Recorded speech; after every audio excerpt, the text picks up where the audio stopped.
Welcome to Lost Relation Chronicles. I am Henry Stokes, and when I saw what was in her carry-on case, I was 37 years old and had been married to Diane for 6 years. If I didn't end things then, I knew I wouldn't make it to 7. I first met Diane Parker when I was 18 and a senior in high school. She was a 16-year-old junior, a new transfer to our school. Diane and her family had just moved into a house down the street from mine. Our friendship began that summer, shortly after her family arrived in July. My mother, ever the unofficial welcome wagon, was the first to greet them. She practically raced over as the moving van was pulling away. Being the kind of woman who loved to help and volunteer others, she promptly signed me up to assist with the heavy lifting. Refusing wasn't an option. In our house, when Mom spoke, even the gods took heed. So, I spent that day assembling beds, shelves, and bookcases, and moving furniture to wherever Diane's mother decided it should go. Diane was the only one home that day. After I finished setting up the beds and hauling furniture, she offered me a glass of lemonade in their kitchen. We sat and talked, and she filled me in on her family and the reasons for their move. There was Diane, her younger brother Johnny, who was 13, and her father William, who had just earned a promotion and a transfer to our town. The rest of their family would be arriving the next day. Diane would be starting her junior year, and was young for the grade because her birthday is in October. Johnny would be starting as a freshman for the same reason, except his birthday is in September. Diane and entourage arrived as scheduled the next day. I saw her brother and her father moving clothes from the SUV to the house. I was again dragooned into helping. Of course, in the process of helping, I talked to Diane. She wanted information on the kids our age and about the school. Diane was a very pretty girl. She was about 5 feet 7 inches and had a beautiful smile. I liked her from the first day. Once school started, Diane was on the outside of the social scene. Our schools, like all that I have ever heard of, had cliques that tended to exclude everyone not meeting their criteria or who were new. So Diane was not in any cliques when I met her. I wasn't either, but I was sort of liked by all of the cliques. I was an AP student, so I was asked to be a tutor for underclassmen. 2 of my charges were Diane and her brother. I asked Diane to go to the homecoming dance with me. She agreed. When I picked her up, she was gorgeous. She had on a beautiful light pink dress, and while it was very modest, it was also sexy. We had a great time. After the dance, I asked if we could date some more. She said, "I would like that. I had a great time, and would like to have more good times." Then when I walked her to her door, she kissed me. We dated all through my senior year, but I never asked for exclusivity. I knew I was going out of town for college. When it came time to prepare for the senior prom, I asked Diane to go with me to the prom. I got a surprise when she turned me down. Tommy Jurgen asked me to go with him, and because you hadn't asked me, I said yes. Then she said, "I'm sorry, you were too late asking." What could I say to that? I said, "Okay, have a good time. I guess I'll see about signing up for summer classes at U of M. It has been nice going out with you. I'm sorry I took so long. I mean, the dance is only a month away." I was hurt. After Diane turned me down for the prom, I did not talk to her again for years. I had a full-ride academic scholarship to the University of Michigan. I was an early enrollee and had an opportunity to start during the summer session. I signed up for the courses and went to Ann Arbor in the middle of June. I moved into the dorm and started classes. I didn't see Diane again for 4 years until I graduated with an MBA in financial planning. I got a job as a broker with a national firm in the office in my hometown. Diane came in one day to open an account with her inheritance from her grandmother. It wasn't huge, but for the times and for her age of 20, it was substantial. I intended to pass her off to someone else in the office. I felt it would not be right for me to handle her money. "Henry, I'm sorry, I didn't recognize you. I wondered what happened to you. Your mother and father stopped talking to us about you when I stopped dating you." "That's okay, Diane. Just so you understand that this is not because you decided to go with someone else, but because I would not be comfortable handling your money. I will turn you over to someone else. Why won't you work with me? What happened in high school was a long time ago. I am not comfortable working with you. Exactly why is not important. I just feel that handling money from someone I had or am having a relationship with is not right. I'm sorry. If you chose to go to a different brokerage house, I will give you some recommendations. There are also several people in this office who will do a careful and excellent management of your funds." With that, I called my office manager and handed her off to him. After she left, the manager came back to my office and asked why I would not handle her fund. I explained that I was not comfortable having a business relationship with someone that I had dated. He wasn't buying it. He told me that she was not going to use any of the other brokers and had insisted that I handle her fund. I said, "I'll solve that problem. I will not handle her fund. If you insist, My resignation will be on your desk as soon as I can print it out. I feel that my personal ethics are more important than this job." The manager said okay and left. I printed the resignation and was out the door in 15 minutes. I was at home that afternoon when the phone rang. It was from Diane. She asked, "Why won't you work for me?" When I told the manager that I wanted you, he said he would make it happen. Then 20 minutes later he called me and said you quit when he ordered you to take my account. I quit because my personal ethics will not let me work with you. I won't work with my family, my friends, or enemies. Anyone that I might have feelings that could cloud judgment about some recommendations. As I told you in the office, it has nothing to do with what you did to me in high school. I will not handle your money. End of discussion. Was there anything else you wanted to talk about? No, she said and ended the call. I found a new job at a different brokerage office within commuting distance within a week. Once I was situated in my new job, some of my old accounts came to me to take over their funds. I also decided to start doing my own investing. I received a big bonus after my first quarter in the new office. I used it to start investing in penny stocks. I made sure to inform my new company of what I was doing and got there okay as long as I did not use one of that office's brokers to make the trades. I was also warned not to use any information found on company computers to influence my trades. I seemed to have a good head for picking companies that would move up. I bought a couple of local companies' stock at between $2 and $5 a share, and one flipped in 90 days at $45, and the other shortly after at $56 a share. With that money, I decided to quit working for others and started day trading. I passed off my accounts to brokers I trusted. In 6 months, I had turned my $8,000 bonus into just under $250,000. Before the year was out, I was more than a millionaire. Not bad for a guy who was under 30. My lawyer and tax accountant suggested that I create a trust to put my money in. Then the trust would pay the taxes on the interest, and I would only pay taxes on what I took out of it. With the trust, I bought a house for cash in the country on a nice wooded 5-acre lot and moved in. I put the rest of my money into several small companies, except $100,000 that I figured to live on for the next couple of years. Oh, I almost forgot. I bought a $1,000 seat at a local poker tournament and won a seat at the WSOP main event. I did all right in the main event. I also cashed in 2 other bracelet events. In those 2 weeks, I cashed to the tune of over $650,000. Of course, when I got back home, I saw that I had been written up in the local newspaper. That started calls from long-lost relatives, shady charities, and everyone with a get-rich-quick scheme. I changed my house phone number and had it unlisted. Then I canceled my cell service and went with a different provider. That stopped most of the calls. I no longer needed to day trade and I was getting bored with it, so I started to get serious about my hobby of writing fiction. I didn't know if I was any good, but I was willing to invest a couple of years in trying. I submitted a couple of chapters and an outline to a literary agent, and he took me on as a client. I finished the first book, and after 6 or 7 rejections, my agent got a publisher to take a chance. There was no advance because I demanded all of the copyrights remained mine. It was published and did well. I got a contract and a large advance for 3 more books over the next 5 years. I was sitting in my den watching Poker Night in America on cable when the house phone rang. It was from Diane. First thing I asked is how she got my number. "Your mother gave it to me." That figures. I think she liked Diane more than me. We talked for about an hour, and in the end, I somehow agreed to take her to dinner Friday night. The date went well, but I had no intention of a second date. So I took her home, walked her to her door, and declined a cup of coffee. I walked away assuming that that was the last social event with her I would have. Nope. She called several times, and I was finally worn down after a few weeks and agreed to date again. Diane seemed to be upset with me when we went out. "Okay, Miss Parker, you are obviously mad at me about something. Do you care to enlighten me about what I did to piss you off?" Then I continued. "You asked me for this date," I agreed. "Do you treat all your dates like dog crap on your shoe?" She looked at me and started to say something and then thought better of what it was. She just said, "I'm sorry. Can we talk for a while and then you can take me home?"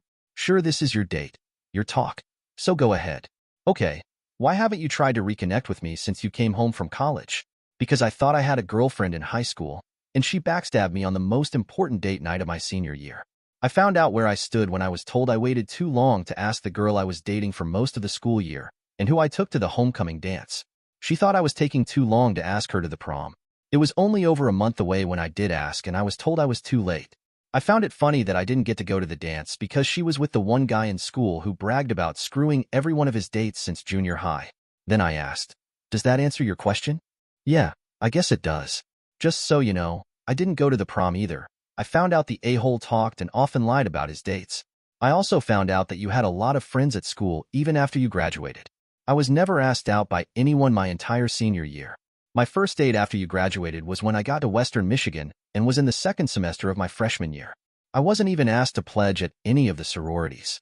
Then she added, I have regretted that answer to the prom question for over 8 years now. Don't you have any feelings for what we had? Let's see. Feelings after 8 years. Well, I still have the hurt of the girl I planned to date while I was in college turning me down for the last date of my high school career.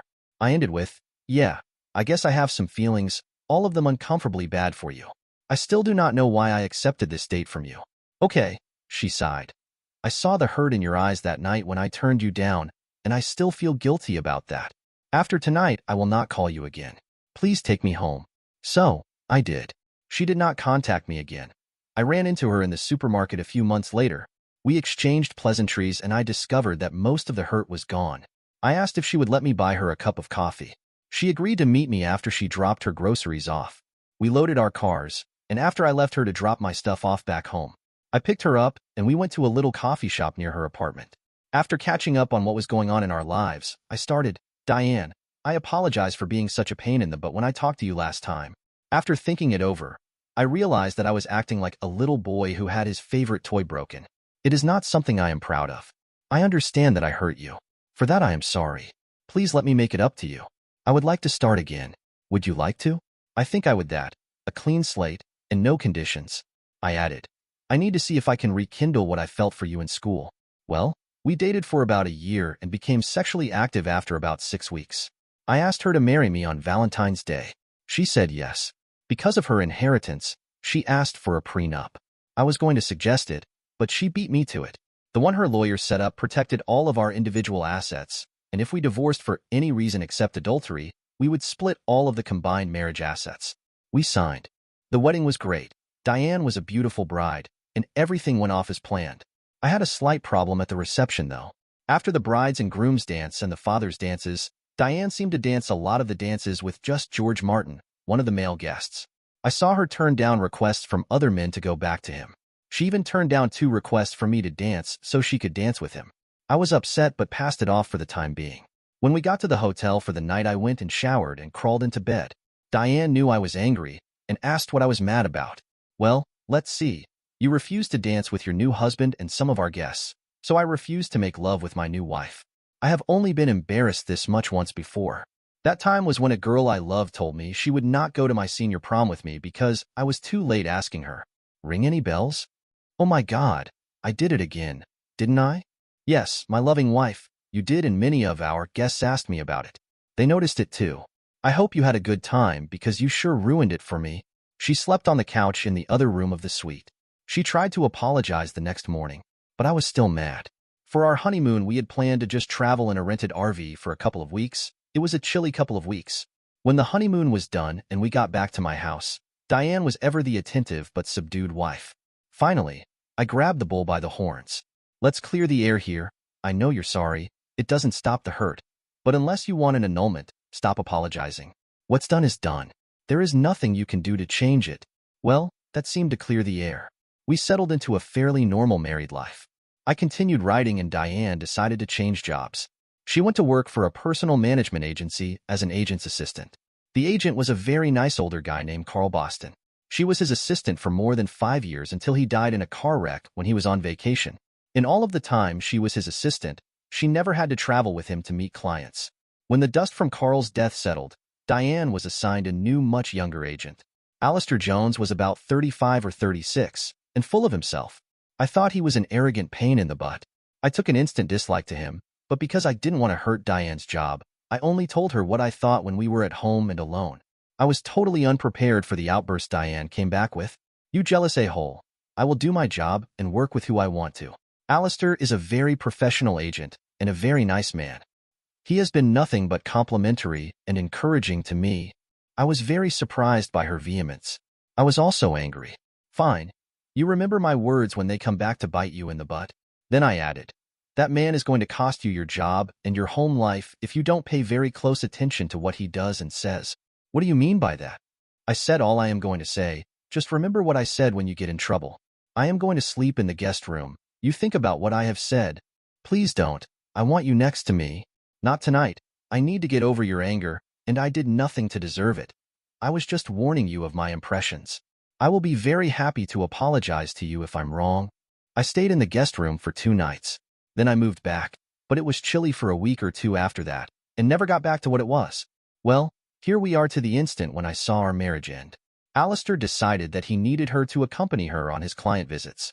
At first, it was just during the day, then about 4 months ago they changed to overnight trips. About the 3rd trip planned, Diane had her carry-on bag on the bed as she was getting ready for me to take her to the airport. There on the bed on top of her bag was a thong and a peekaboo bra. I was crushed. I went into my office and wrote a letter to add to her case. Diane, I see by your clothes that you packed that this trip is not just business. I hope your extramarital business is worth it. When you return from this trip, do not come back to this house. It is my house, and you are no longer welcome in it. I will have packed your clothes and boxed your personal stuff and rented a storage shed. I will leave the key with the owner of your agency. I don't know if you're screwing Alistair or some of his clients. It doesn't matter. When you come back from this trip, you are going to have to explain to your agency why you should still keep your job. I warned you when you were assigned to Alistair that he was poison. Now you know I was right. I have loved you since you were 17, and you have managed to hurt me 3 times. First, when you turned me down for my senior prom. The second time was on our wedding day at the wedding reception. Finally, now with bitchware that you would never have warned for me. I will have my lawyer recommend a divorce lawyer and have you served as soon as I can get the papers filed. I will insist on the strict enforcement of the prenup. I hope whoever it is that you are screwing is worth your marriage. I still love you, but this hurt is too much. Henry. I printed it, stuffed it into an envelope, and put it underneath the underwear in her case. I know it is the coward's way out, but I wasn't in the mood for a confrontation. I talked to Diane and begged off taking her to the airport. I ordered her a cab and gave her some money for the cab. That evening, late, I was sitting on the couch with the TV on, not really watching it and nursing a martini. The phone rang, so I answered it. A weeping Diane said, "I'm sorry, you were right, but I was weak. I fell for Alistair's bullshit and planned to sleep with him tonight." When I read the letter, I was devastated. Is there any way I can save our marriage? Sure, there is a way to save our marriage. Get back here in the next 4 hours and heal all of the hurt you caused. I'm on the next plane out and will be home in 2 hours. I saw the letter while on the plane, so I never left the airport. Please believe me, I never have had any kind of sex with anyone since we started dating that time in the supermarket. I have to go. They're calling my flight. Please meet me at the airport. Nope, you screwed it up. Find your own way here. It is my home. It may not be yours anymore. She ended the call. I finished my drink and went to bed. I was sound asleep and did not hear Diane come in the house. She slept in the guest room. The next morning, I woke up and saw her carry on in the kitchen. It was open and the bitchware was on the table in shreds. She did not show up in the kitchen until I had the coffee ready. She started to say something when I held up my hand. Do not say anything. If you think that cutting up the evidence of your cheating or planning to cheat is going to solve our problems, you are one dumb bitch. I continued. You have committed the final hurt. By your own admission, you were prepared to destroy your wedding vows. They were vows, not suggestions. Before you even begin to try to fix this, you need to do 2 things. First, you will tell your boss's boss what was going on. Then you will quit. That is necessary to just start a discussion about staying married. You really are an unthinking stupid bitch. I warned you that a-hole would end up biting you in the butt, and he did. Think hard and answer truthfully. Have you done any intimate touching? That includes caresses, kissing, hugs, or even sexual compliments. She hung her head and said, I'll pack my stuff and be gone this afternoon. I can't stand you like this, and I know I am the reason. You never answered the question, I notice. That's fine, but you need to understand that if you leave today, you can never come back. Never. If you stay, you will sleep in the guest room until I say different. It may be a day, a week, or a decade, but I will not share a bed or even a kiss until I am absolutely sure you will not hurt me again. If you can't live with that, then it's goodbye, and I will have the divorce papers and a check for half of our accounts at your parents' house by the end of next week. I am going out after I finish my coffee. I will be gone all day. You decide. If you're here when I get back, fine. If not, fine. I am done trying to be the only one to work at this relationship. I drank my coffee and left. I came back just before 8 p.m. to her car in the garage and an empty house. On the counter was a note. Henry, I am leaving. I realize that your hurt is profound and that I am the cause. I love you and want to be your wife, but I cannot say I won't hurt you again. To answer your question of intimate touches and gestures between Alistair and I, yes, we had inappropriate touches. They included kisses, hugs, and gentle caresses. There was no sex or touches under clothes, but there would have been. I am going to find a therapist and see if with the help I can understand why I fall under the spell of flatterers. Tommy Jurgen flattered me for more than a month before he asked me to the prom. George Martin said that I deserved better than you. I fell for it. Alistair worked long and hard to get me to agree to accompany him on this trip. It was not a business trip. It was a trip to screw behind your back. In all three cases, I was blind to your hurt until it was shoved in my face. I am sorry for the pain. I know my leaving is the ultimate hurt, but I can't face you when I know that this last was the ultimate betrayal. When you meet with the lawyer, show him this letter. I want nothing except what I have already taken. I will sign the papers when I get them. I am sorry, and I am even sorrier that I know being sorry is not enough. I love you, but even that is not enough anymore. I can't hurt you again. I am also going to tell the people at work what Alistair was doing. It may not get him fired, but if they know the truth, it will stop him from doing it again. I am also quitting the agency. Diane. She signed the divorce papers and returned the check for her share of the accounts. She wanted no part of what she was entitled to. Shortly after, Diane left town. The last I heard, she'd relocated to California. Life's a bitch, and then you get rid of her. Dear listeners, please share your thoughts in the comments section below and don't forget to like, share, and subscribe.